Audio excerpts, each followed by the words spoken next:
E aí, camaradas, tudo bem? Espero que sim. Hoje, dia 18 de julho, nós estamos aqui para fazer uma apresentação um pouquinho diferente para vocês. Nós vamos estar falando um pouco sobre a questão do agronegócio, como que esse sistema tão degradante, economicamente, ambientalmente e socialmente, manda no nosso país. Então, para isso, eu vou compartilhar com vocês uma apresentação que eu fiz aqui, e a gente vai estar falando um pouco sobre isso. O título que eu utilizo aqui, deixa eu colocar nessa apresentação, o título que eu utilizo aqui é Agroecologia ou Extinção, né, para a gente poder discutir um pouquinho sobre esse panorama. Começo mostrando para vocês essa imagem clássica, que a gente vê inclusive nos livros didáticos, né, infelizmente, mostrando essa figura, representando essa figura, essa foto de colheitadeiras em um campo, como sinônimo de progresso, né? Mostrando como que todo o agronegócio ele é importante para a questão do nosso país, e mostra exatamente toda essa imagem, né? Toda essa degradação desse campo todo. Lá no fundo a gente vê possivelmente ainda um outro tipo ainda de monocultura, né? Mas é para a gente pensar que toda essa área, né, parte dessa área desse grande latifúndio que está aparecendo aí, ela está representando exatamente uma área que foi degradada, né? Eram áreas nativas, desmatadas, devastadas aí, e aí o agronegócio com o seu latifúndio, com sua monocultura tomou conta. E por que a gente está falando sobre isso? Nós temos aí entre a Agenda 2030 da ONU a importante discussão, né, dos 17 Objetivos de Desenvolvimento Sustentável. E um objetivo, uma ODS que a gente chama, né, a ODS número 2 especificamente, visa acabar com a fome. E é um panorama bastante preocupante, afinal de contas nós temos aí milhões de pessoas no mundo todo passando fome, né, desde uma insegurança alimentar até mesmo fome, e a gente ouve muito falar, não, mas o agronegócio resolve essa questão da fome. E eu vou mostrar para vocês que isso é uma mentira.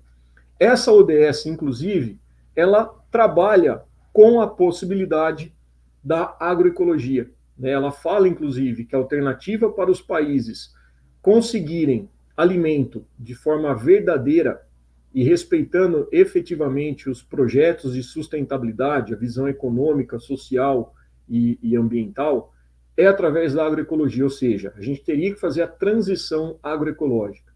E é essa agroecologia que vai, obviamente, preservar essa biodiversidade, permitindo geração de comida de verdade, alimento que vai para o nosso prato, gerar emprego de verdade.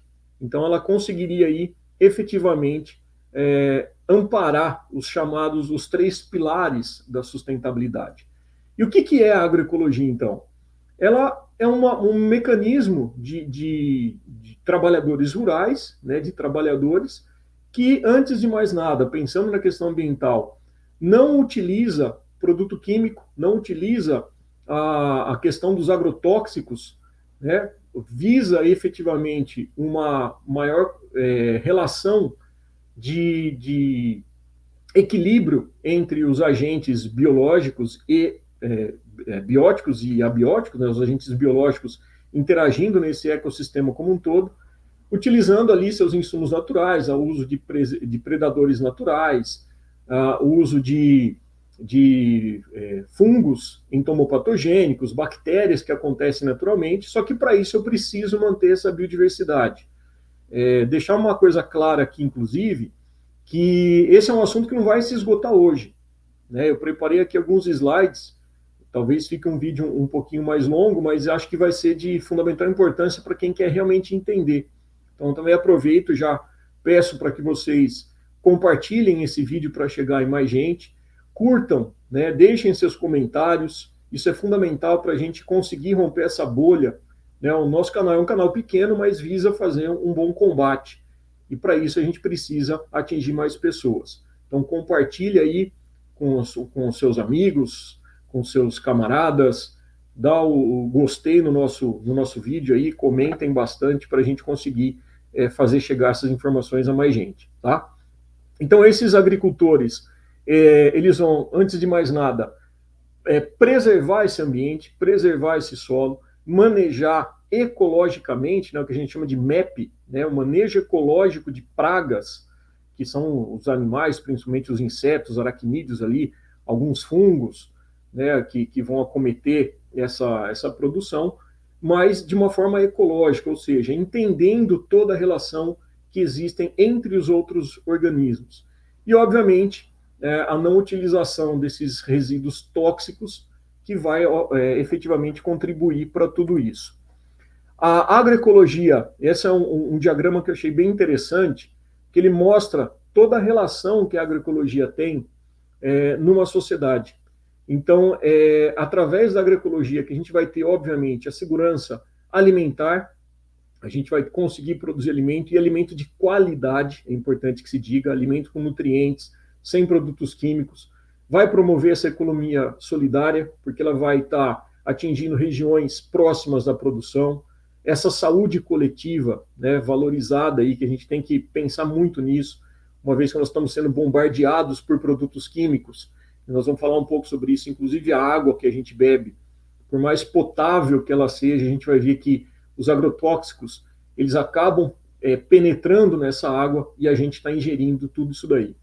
Vai promover também a questão da valorização da mulher, do feminismo, né? Colocando a mulher também no mesmo patamar do homem. Enfim, toda essa justiça, que a gente chama de justiça ambiental, né? Ela vai promover tudo isso, valorizando as culturas, valorizando as populações nativas, as populações que têm ali os quilombolas, os indígenas, com seus saberes ancestrais, e, obviamente, promovendo essa justiça de uma cidadania mais eficiente. A agricultura familiar, então, ela está atrelada diretamente com a agroecologia, né? Como eu coloquei para vocês, é um modelo de produção que tem como característica a gestão conduzida por uma família, onde a maior parte do trabalho é realizada pelos próprios membros da família. Então, você promove aí uma maior interação, a mão de obra vai estar disponibilizada diretamente nesses centros produtores, a propriedade da terra, os meios de produção e a tomada da decisão dessas produções, da venda, da comercialização, estão nas mãos dessa família produtora, que é o que basicamente o movimento dos trabalhadores rurais sem terra fazem hoje de forma brilhante, e a gente precisa valorizar isso cada vez mais.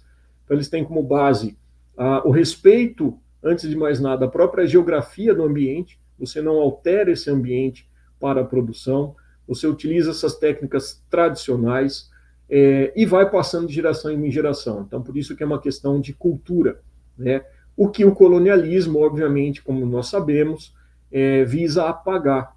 Então, a partir do momento que nós temos grandes latifúndios, produção de monocultura em grande escala, principalmente para exportação e não de comida, a gente está falando aí no apagamento cultural, inclusive.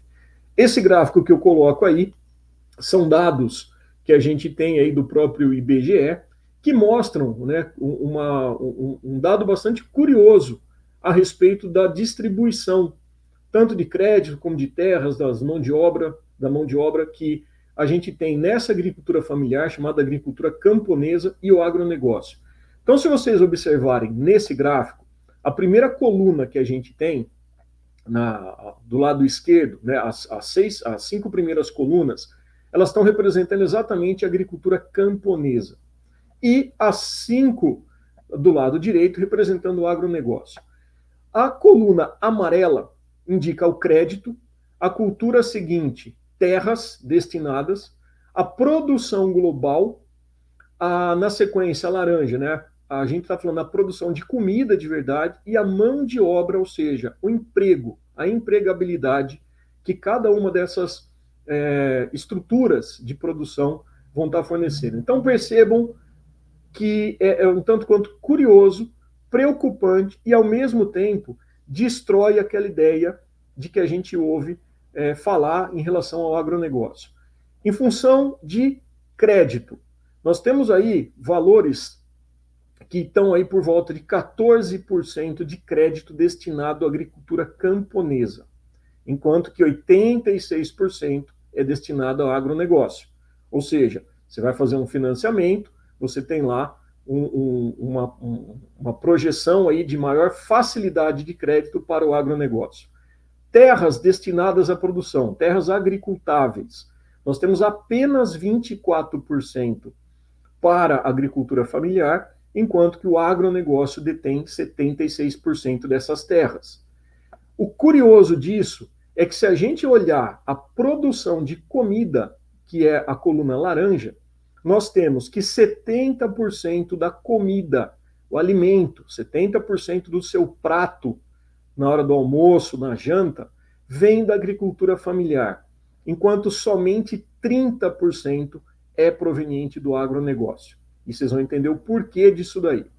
Ao mesmo tempo, se a gente fala em tempos de geração de emprego, 74% do emprego rural é da agricultura camponesa, e não no agronegócio, que só detém 26%. A produção global também 40% é da agricultura camponesa, e aí a gente vai ter um aumento no agronegócio em função das commodities. Por que eu estou falando uma coluna de cada vez? Se você fizer uma relação, para produzir comida, eu preciso de terra.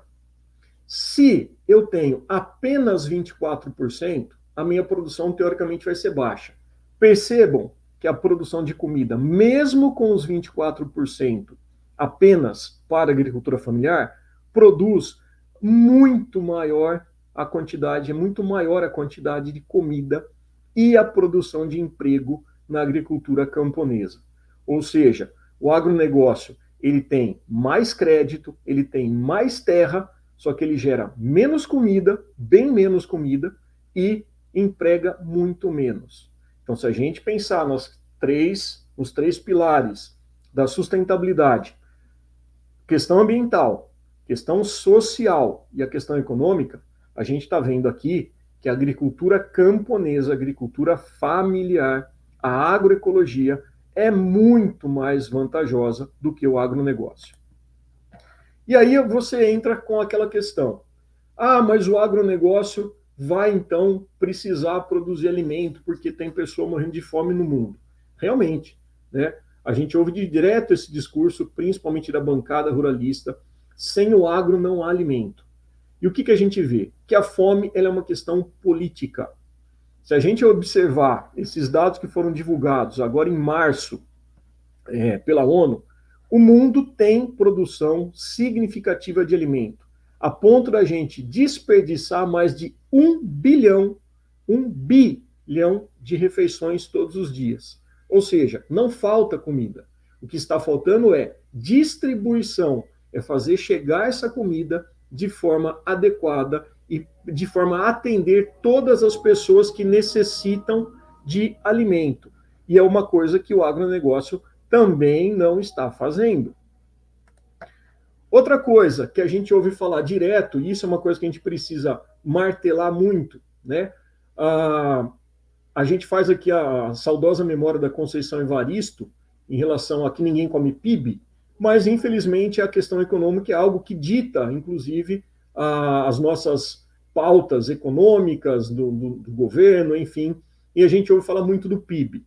Então a gente tem lá, mas o agronegócio é responsável por 24% a 25% do PIB. Isso é uma grande mentira, é uma técnica desenvolvida aqui pelo pessoal da Exalc de Piracicaba para tentar superinflacionar a influência do agronegócio diretamente no produto interno bruto que o nosso país produz.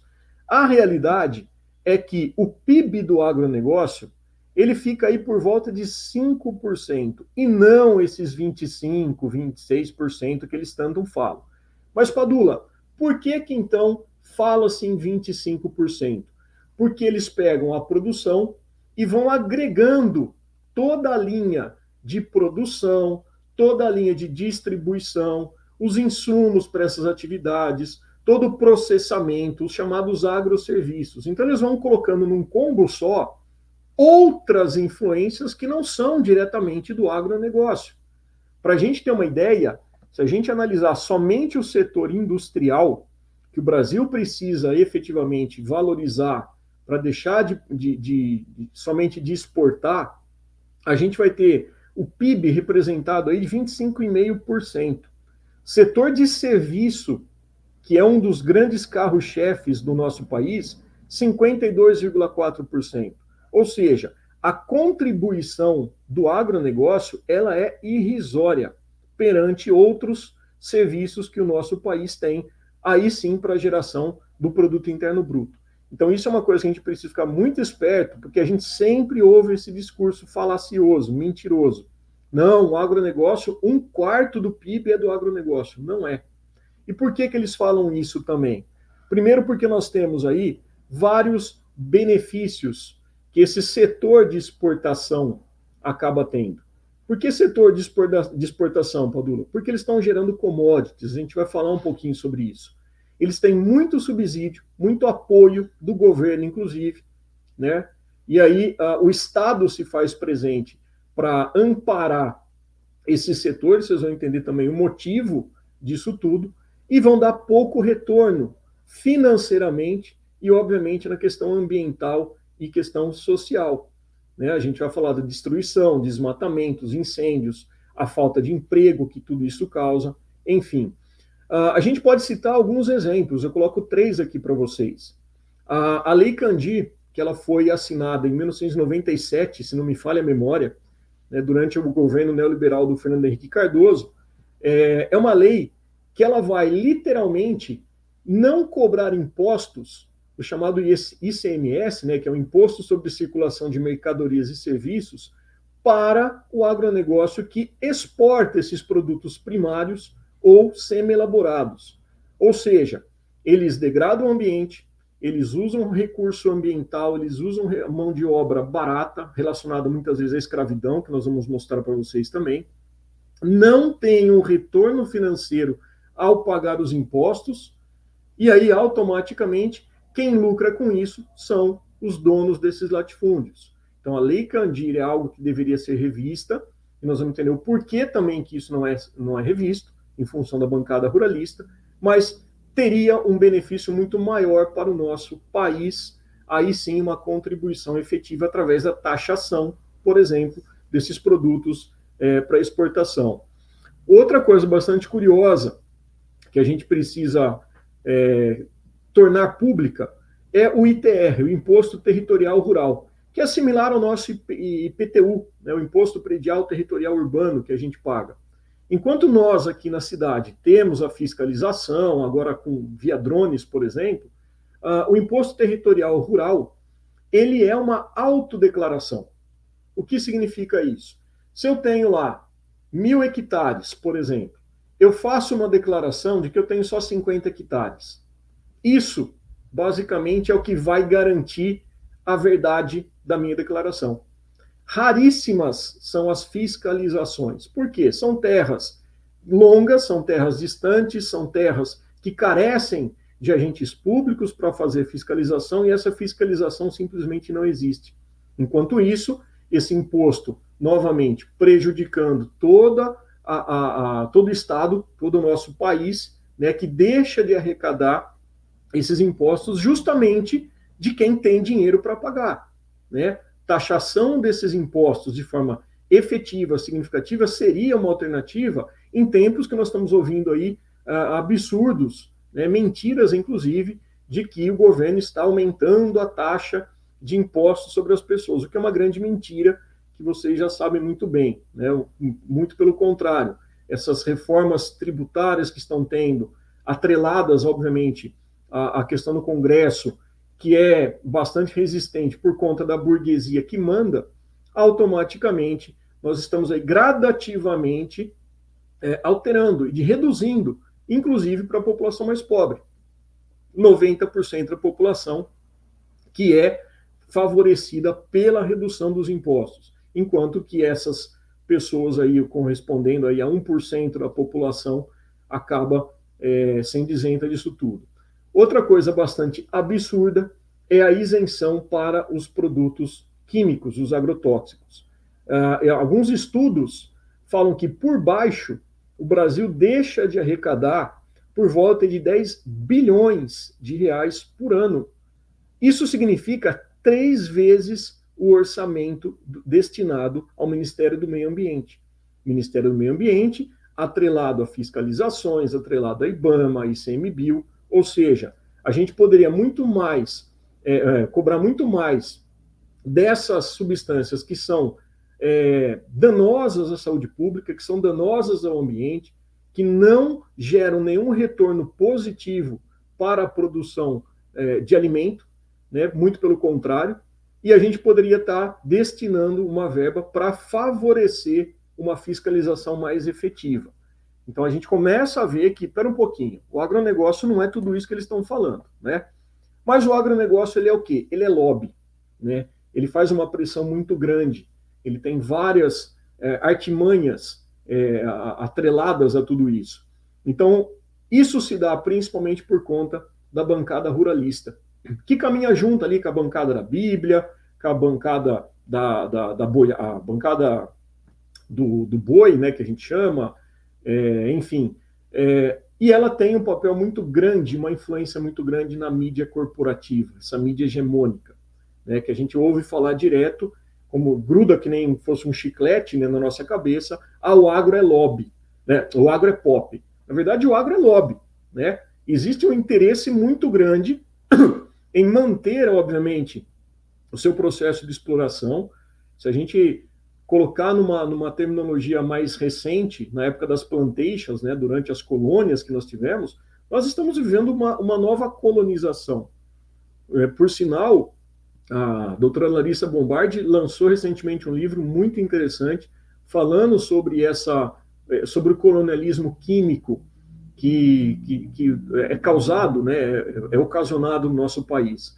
Depois eu deixo também nas referências bibliográficas, junto com as outras informações para vocês, essa sugestão de leitura também. Então, há um interesse nessa manutenção de exploração do ambiente, né, o que a gente chama até de neoplantation, em que você explora o ambiente, você explora as pessoas, você explora o governo, né, através de uma produção, principalmente de vegetais que não vão servir de alimento diretamente para a população.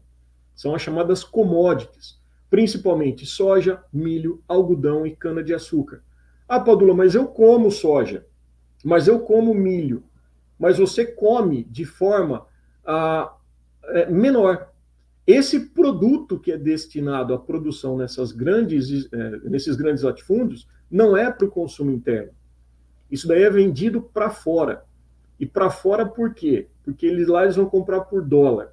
E aí a gente já vê um outro interesse do agronegócio em causar uma desestabilização do governo, seja ele qual for, para que o dólar, através do mercado especulativo, fique alto, consequentemente, eles vão vender isso aí para fora em dólar do que vender para dentro. Então a gente pode lembrar, eu coloquei essa charge, inclusive, aí para ilustrar, onde nós temos, na época da pandemia, vocês lembram muito bem, né, em função do desgoverno que nós tivemos aí com o inelegível e futuro presidiário, onde nós tivemos ali o preço do arroz saltando ali, batendo quase R$50 o pacote de 5 quilos. E o que a mídia não mostrou? Que enquanto a gente tinha isso, o movimento dos trabalhadores rurais sem terra, que é o maior produtor de arroz orgânico da América Latina, conseguia estar vendendo esse arroz barato. Por que isso? Porque eles produzem alimento.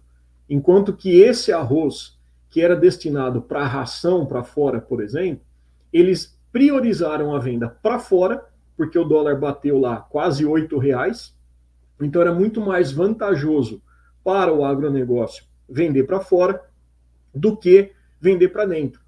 E aí começa a faltar o arroz, começa a população a ter que pagar muito mais caro e, obviamente, não à toa o Brasil voltou, inclusive, ao mapa da fome durante os 6 anos, né? Se a gente lembrar também durante o golpismo do Michel Temer. Durante esses 6 anos, o Brasil caminhou novamente, infelizmente, para o mapa da fome. Então, percebam que quando a gente fala que o agronegócio ele não produz comida, ele é uma maneira de exploração e ele produz fome, está aí um dos motivos para a gente ver.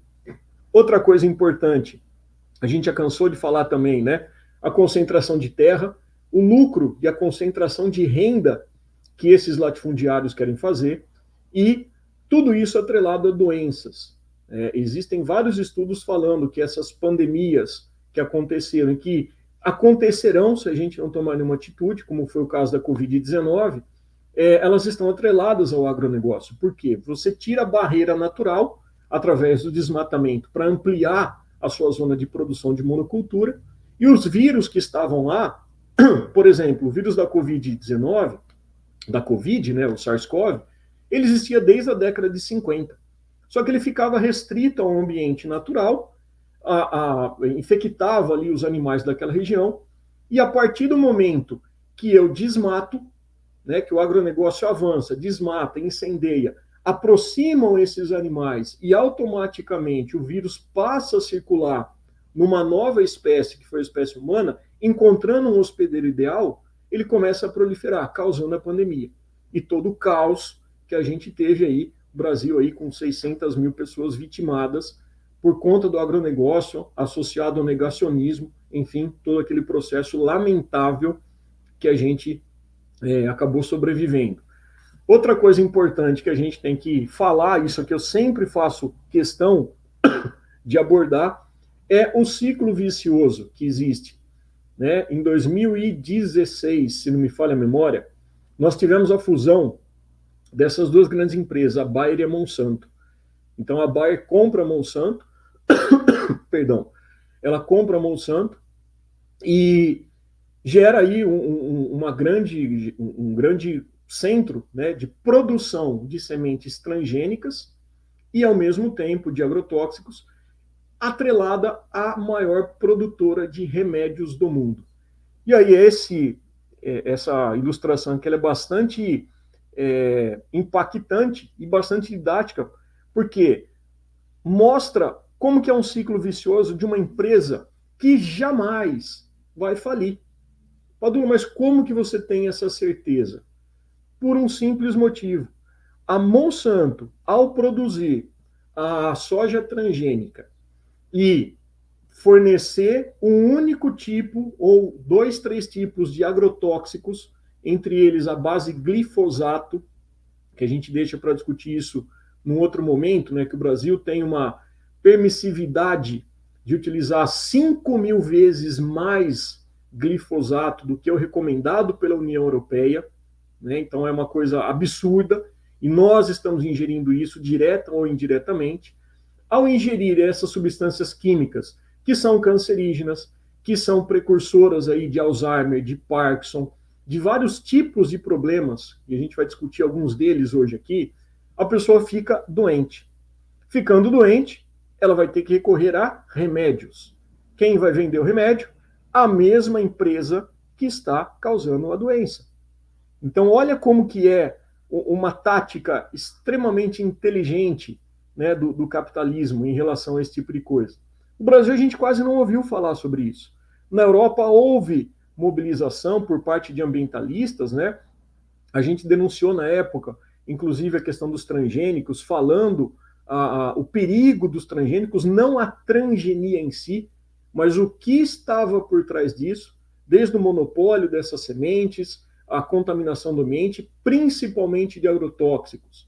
Então, nós não estamos falando que transgênico faz mal. O transgênico, à medida que ele é utilizado de forma adequada, por exemplo, a produção de insulina que a gente consome, quem é diabético e é insulino dependente, vai utilizar uma insulina transgênica produzida por bactérias em laboratório.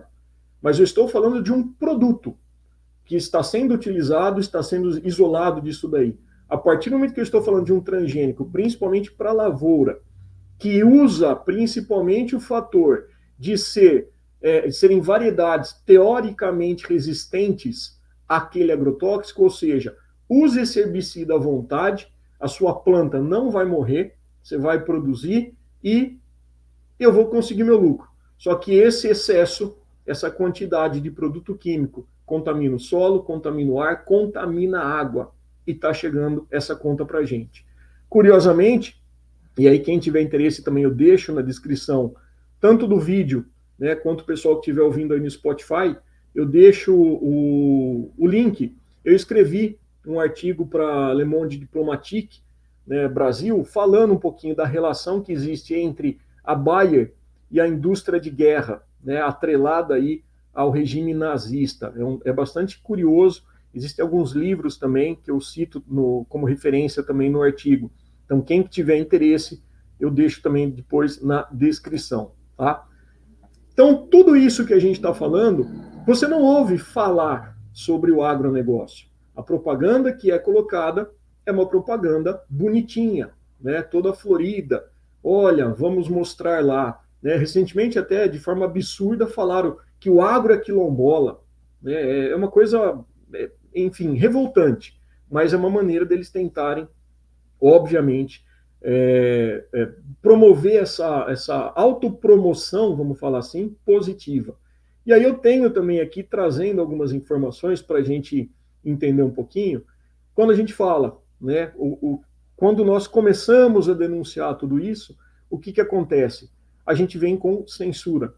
Não à toa, durante esses últimos 4 anos, principalmente, nós tivemos uma perseguição, aquele movimento Escola Sem Partido absurdo, né, inconstitucional, rompe a liberdade de cátedra dos educadores, e houve uma perseguição muito grande, principalmente na região sul.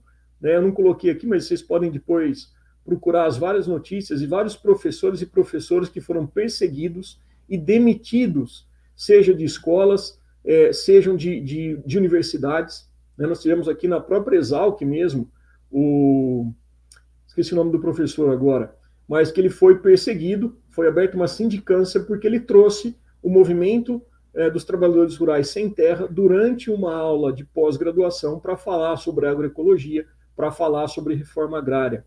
Né?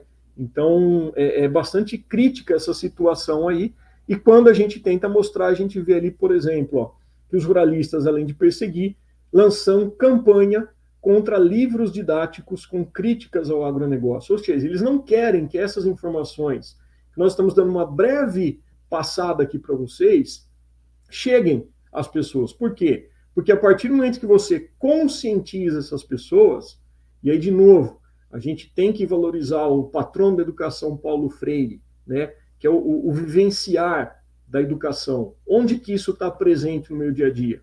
E a partir do momento que você mostra essa realidade, a crítica vem em cima de Paulo Freire, a crítica vem em cima dos professores, a crítica vem na forma de censura. Né?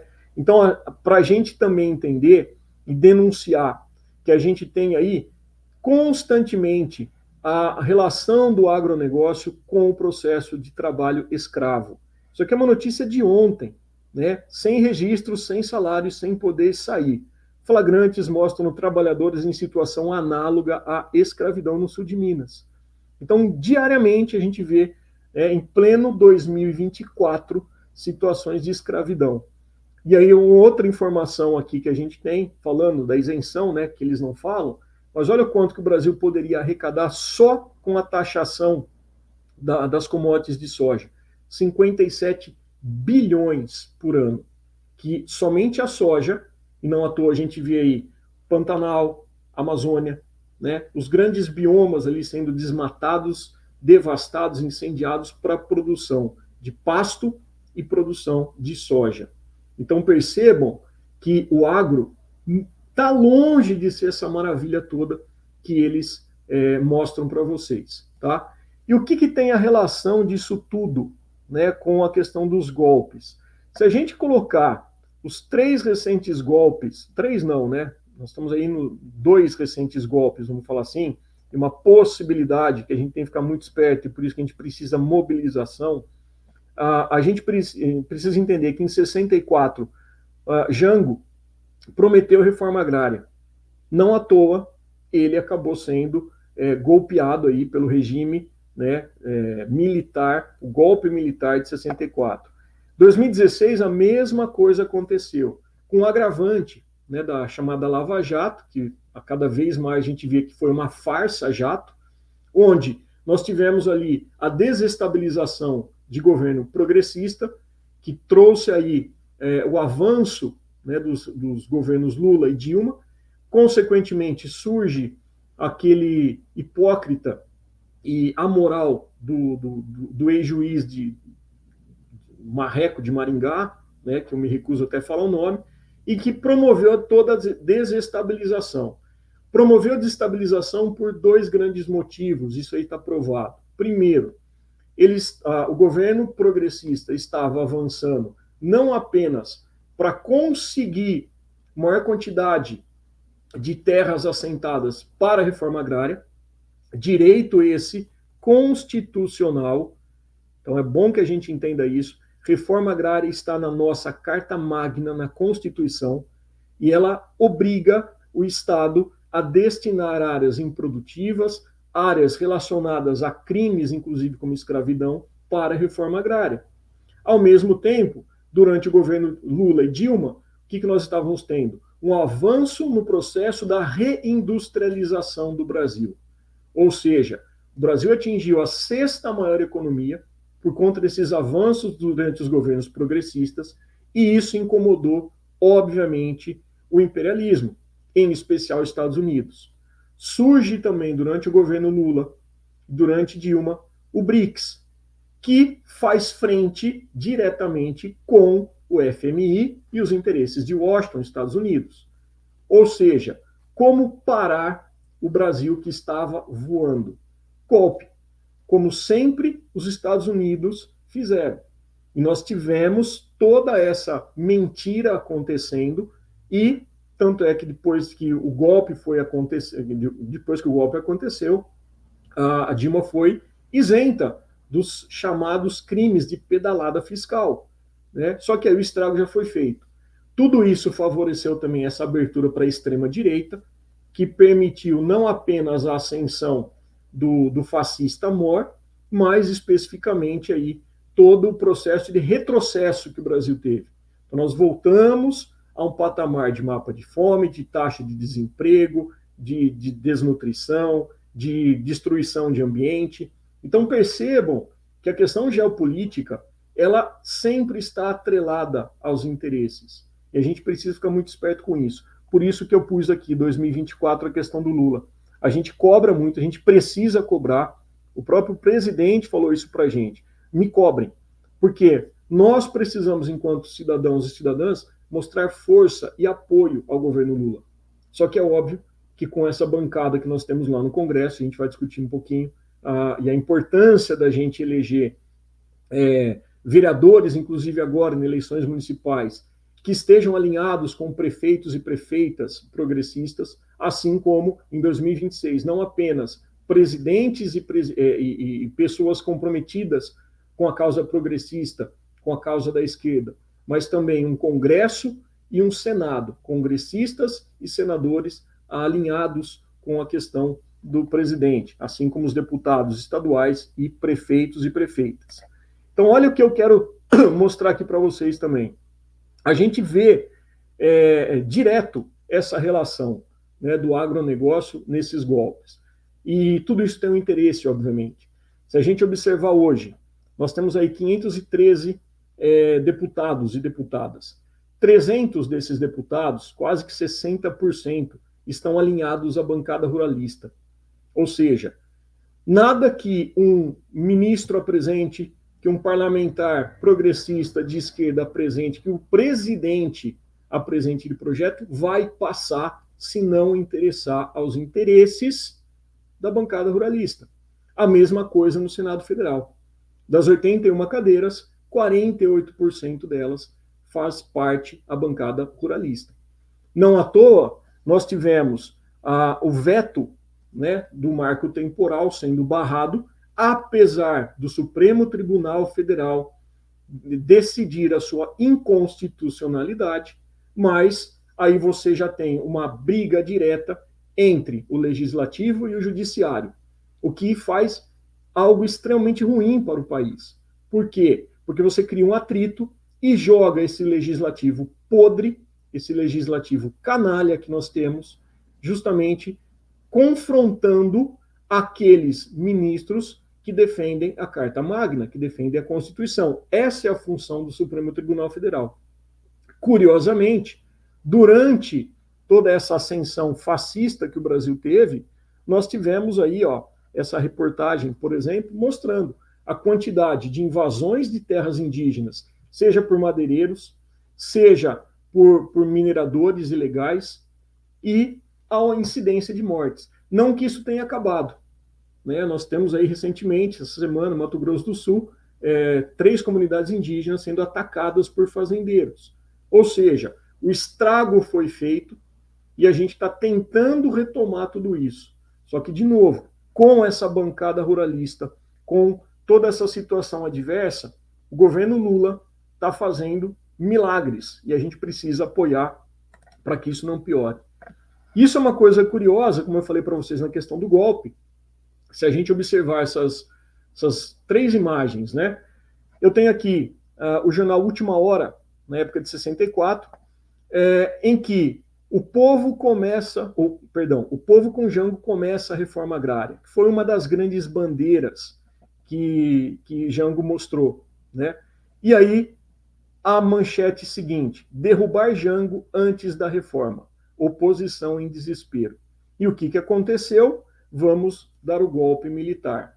Então nós tivemos aí um golpe militar no Brasil em 64, que teve como carro-chefe, sim, a ideia de que não, o Brasil não pode virar um país comunista. Por quê? Para essas pessoas, distribuição de renda, igualdade, né, diminuir a desigualdade social, tudo isso é coisa de comunista. Eu sou comunista com muito orgulho, porque é isso que nós desejamos. E é isso que a gente precisa entender. Só que eles criaram todo aquele fantasma, literalmente, do comunismo, falando que o comunismo vai comer o Lulu da Pomerânia, da Madame, que o comunismo vai tomar o seu carro financiado, que o comunismo vai invadir sua casa. E não é isso o que acontece. Na verdade, eles estavam extremamente preocupados em perder essas terras improdutivas, terras que não dão retorno social, econômico para o país, e automaticamente joga-se uma ideia para amedrontar a população, falando que o socialismo, o comunismo gera fome, que vai tomar todas as coisas das pessoas. E, obviamente, as pessoas, na sua ignorância e automaticamente absorvendo apenas as informações que a Folha de São Paulo, que a Rede Globo, que a SBT, que CNN, que o Estadão, que Veja, isto é, acabam jogando, cria essa sensação de medo. E a pessoa começa a ficar contra. E o que nós tivemos aí em 2015, durante o golpe contra a presidenta Dilma? Exatamente a mesma situação. E essa é uma imagem bastante simbólica, porque mostra exatamente faixas do movimento das famílias, né, que foram para as ruas. O Brasil não será uma nova Cuba. Curiosamente, em 2015, uma faixa com os mesmos dizeres. Ou seja, novamente, a história se repetiu e o povo não aprendeu. Isso levou a um abismo de 21 anos em 64 até 85, durante o regime nefasto da ditadura militar. Em 2015, a gente sabe muito bem o que aconteceu. Né? As políticas neoliberais, o Brasil voltando ao mapa da fome, a intolerância entre as pessoas, a politização absurda, que saiu do campo, obviamente, meramente político. Falando sobre a questão dos agrotóxicos, né, vou dar uma pincelada aqui para vocês, eu coloco 2 imagens, onde nós temos essa primeira imagem com o mapa do Brasil, um estudo que foi feito, que eles fizeram um levantamento, onde está colorido, né, onde foram feitas as análises de 27, apenas 27, dos agrotóxicos mais utilizados no Brasil, e a gente vê aqui que nós temos, no outro gráfico, né, um registro anual de agrotóxicos, nós temos mais de 500 aí, nós temos aí, somente até outubro de 2020, isso aqui ainda está aumentando, infelizmente, mas nós temos uma grande quantidade de agrotóxicos sendo colocados no Brasil, são milhares de agrotóxicos que são autorizados, né, de forma um tanto quanto suspeita, a gente vai falar sobre isso numa próxima vez também, mas nós temos aí milhares de agrotóxicos. Só que nesse estudo aqui, eles fizeram testes na água de apenas 27. O que a gente observa nesse gráfico? Onde está mais escuro né, próximo ao roxo, bem marrom aí, a gente tem todos os agrotóxicos identificados na água. Então você pega ali, por exemplo, eu estou falando aqui do estado de São Paulo. O estado de São Paulo praticamente tomado. Mas se você pega ali Santa Catarina, Paraná, né, Mato Grosso do Sul, a região de Tocantins, por exemplo, Mato Grosso, onde foram feitos os diagnósticos, todos esses 27 agrotóxicos estão presentes. Então é algo para a gente ficar bastante esperto e preocupar bastante em relação a isso. Por quê? Ah, Padula, mas eu compro o produto orgânico, né? Eu tenho condição, eu tenho uma produção ali, mas a água que você está ingerindo, ela está contaminada. A água que você tem a necessidade, obviamente, de ingerir, e ela está presente de forma direta ou indireta no nosso dia a dia, tá bom? Outros estudos mostrando, né, como eu comentei com vocês, estudos, né, de pesquisas que veem possível relação entre a disseminação da Covid-19 e o atual modelo agropecuário. Tem um livro muito interessante também do Rob Wallace, chamado Pandemia e Agronegócio. Eu deixo também, vai estar no link do artigo, bem interessante também. Nós tivemos, durante a pandemia, vocês devem se lembrar, duas grandes nuvens de gafanhotos que estavam ameaçando chegar no Brasil, inclusive, na região ali do Rio Grande do Sul, enfim. Tudo isso aí relacionado também com a questão do agronegócio. Por quê? Porque o aquecimento global está atrelado ao agronegócio. Nós vamos mostrar isso para vocês. Então, nós estamos gerando situações adversas no ambiente que, por sua vez, ao mesmo tempo que prejudica algumas espécies, favorece a sobrevivência e a proliferação das outras. Sobre agrotóxicos ainda, que a gente vai poder estar abordando, espero dar tempo da gente falar antes de eu voltar a terminar as férias, né? Nós temos aqui uns estudos. Agrotóxicos aumentam chances de depressão em adolescentes, mostra estudo científico, tá? Então, não à toa a gente vê, claro, por uma série de fatores, né, multifatorial, mas a quantidade de crianças e adolescentes com quadros de depressão, quadros de ansiedade, né, entre outros distúrbios psicológicos, por exemplo, elas também estão atreladas ao agronegócio, tá? O estudo da USP também mostrou, né, 50 bebês são intoxicados por agrotóxicos anualmente no Brasil. Então, nós estamos falando em crianças que estão ali diretamente atreladas ao consumo desses agrotóxicos. Pô, Padula, mas eles não vão, bebezinho não vai se alimentar apenas de leite materno? Vai. Só que a mãe que ingere o agrotóxico, você tem um processo chamado bioacumulação, biomagnificação, durante a amamentação ela passa esse agrotóxico para o bebê. Então, um estudo muito interessante, muito importante, que mostra, que comprova a presença dos agrotóxicos, inclusive no aleitamento, no leite materno. Uma pesquisadora, inclusive, uma médica, uma enfermeira, não lembro agora a qualificação dela, que apresentou isso e ela foi perseguida, porque esse estudo foi feito no antro do agronegócio, lá em Lucas do Rio Verde, em que ela denunciava a presença dos agrotóxicos no leite materno. A relação do agronegócio com as situações que a gente, infelizmente, vivencia, né? Nós tivemos aí recentemente a tragédia climática no Rio Grande do Sul, né? Assim como no Pantanal, tanto em 2015 quanto 2022 e até agora em 2024, com os incêndios criminosos.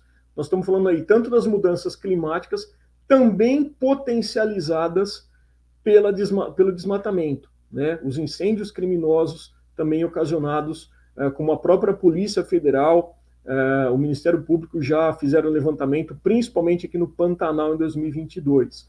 Nós estamos vendo agora também a região da Bacia Amazônica, né?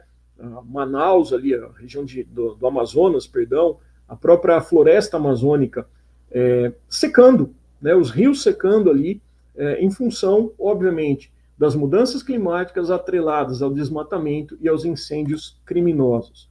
E o que eu quero mostrar para vocês? Que os estudos mostram que é essa agropecuária responsável, só na região do Cerrado, por exemplo, de quase a totalidade do desmatamento. E o que isso tem a ver com a questão de sustentabilidade?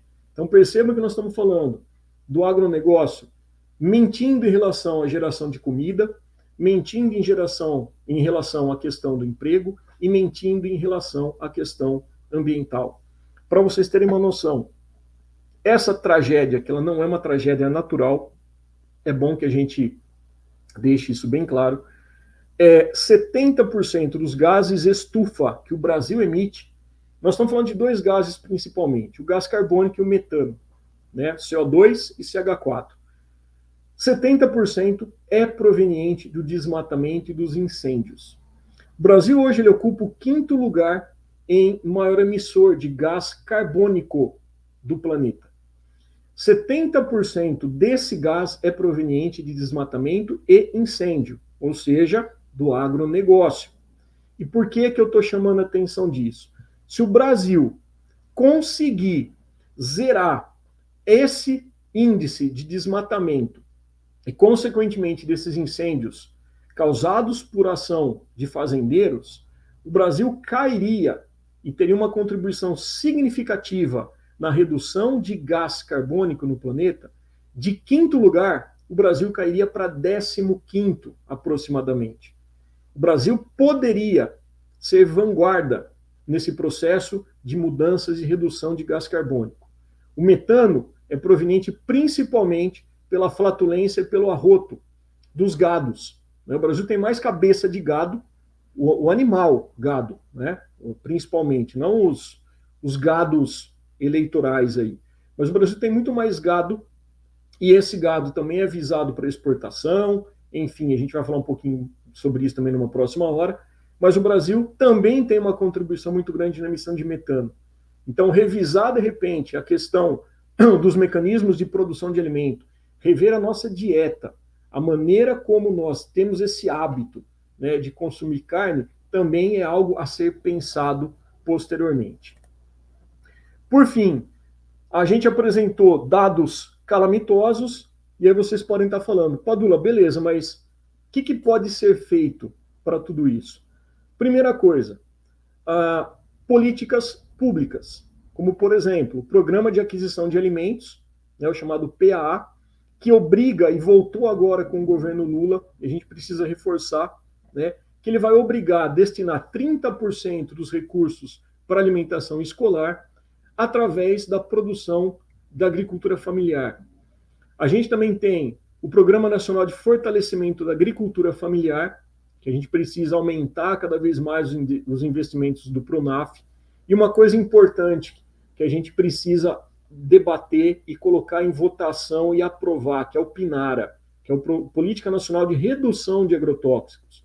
Tudo isso atrelado à reforma agrária.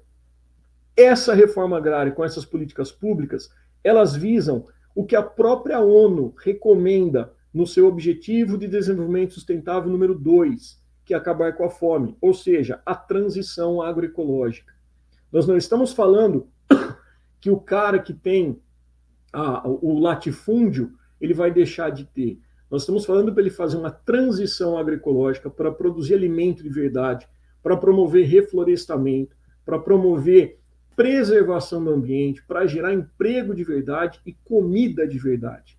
E para isso, a gente precisa valorizar os nossos irmãos quilombolas, os nossos irmãos indígenas, nossos irmãos ribeirinhos, com seus saberes ancestrais. Essa ruptura desse sistema explorador, que é o sistema capitalista, a gente tem que falar, não tem que ter medo disso. É um sistema que falhou, é um sistema que falha e que vai seguir falhando. A gente não tem alternativa. E digo mais, o tempo está passando. O sistema ele já está mostrando que ele vai colapsar. E a questão é, será que nós vamos ter tempo, enquanto humanidade, de sobreviver nesse planeta, se a gente não mudar para ontem esse mecanismo de exploração que nós temos? Então essa é uma questão. Nós tivemos aqui, eu coloco essa reportagem também, né, do Plano Safra. E de novo, né, por conta da bancada ruralista, apesar da gente ter tido um aumento na agricultura familiar, né, um valor de agricultura familiar de mais de 77 bilhões, isso aí aumentou, obviamente, nunca tivemos um investimento na agricultura familiar, mas vejam, são 364 bilhões para o agronegócio. Aí você vai falar assim, pô, Padre, mas por que o Lula fez isso? Por que ele não inverteu, de repente?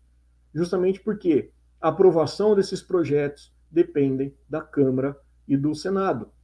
Então, a partir do momento que eu tenho bancada ruralista, na sua composição, 60%, em que eu tenho lá 48% de senadores, se o Lula apresenta um valor maior, por exemplo, a agricultura familiar, se ele apresenta um projeto para a reforma agrária mais significativa, vai ser barrado. E mesmo que isso daí seja forçado, o que acontece?